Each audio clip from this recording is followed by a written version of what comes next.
السلام علیکم ورحمۃ اللہ وبرکاتہ۔ اعوذ باللہ من الشیطان الرجیم، بسم اللہ الرحمن الرحیم۔ یا ایہا الناس قد جاءکم الرسول بالحق من ربکم فآمنوا خیرا لکم وإن تکفروا فإن للہ ما فی السماوات والارض وکان اللہ علیما حکیما۔ یہود کے اعتراضات کا جواب اور نبوت محمدیہ صلی اللہ علیہ وسلم کے آنے کے بعد اب تمام جہانوں کے انسانوں کو خطاب فرماتے ہیں، یعنی اللہ تعالیٰ تمام انسانوں کو کہتا ہے کہ تمہاری نجات اسی میں ہے کہ محمد الرسول اللہ صلی اللہ علیہ وسلم کی نبوت پر ایمان لے آؤ۔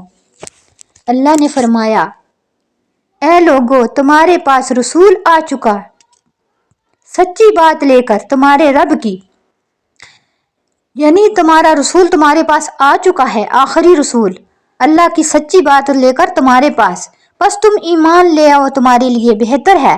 اور اگر انکار کرو گے تم تو اللہ تعالیٰ کا ہی ہے جو کچھ ہے آسمانوں میں اور زمین میں، یعنی اللہ تعالیٰ کی بادشاہت ہے زمین کے اندر اور آسمان کے اندر۔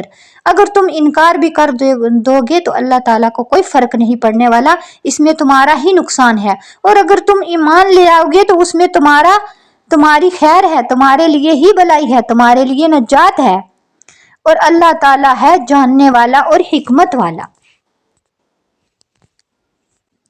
اللہ تعالیٰ نے ان آیتوں کے اندر تمام انسانوں کو، تمام جنوں اور انسانوں کو یہ فرما دیا کہ تمہاری فرمانبرداری جو ہے اور تمہاری جو نجات ہے، اگر تم نبی کریم صلی اللہ علیہ وسلم کے اوپر ایمان لے آؤ گے، یہ آخری نبی ہیں، ان کے بعد کوئی نبی آنے والا نہیں ہے، تو ان کے اوپر تم ایمان لے آؤ گے تو تمہاری نجات ہے، تمہارے لیے بہتر ہے۔ تمام امت مسلمہ کو، تمام انسانوں کو فرمایا اللہ نے۔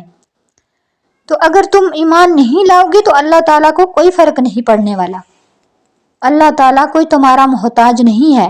اللہ تعالیٰ نے یہ زمین آسمان جتنی بھی ساری چیزیں ہیں یہ اللہ تعالیٰ نے بنائی ہیں، اور اللہ تعالیٰ کی ہی بادشاہت ہے اس میں، اور اللہ تعالیٰ ہی جاننے والا اور حکمت والا ہے۔ تدبیریں اللہ تعالیٰ ہی کرتا ہے اور اس کے علم میں ہے سب کچھ۔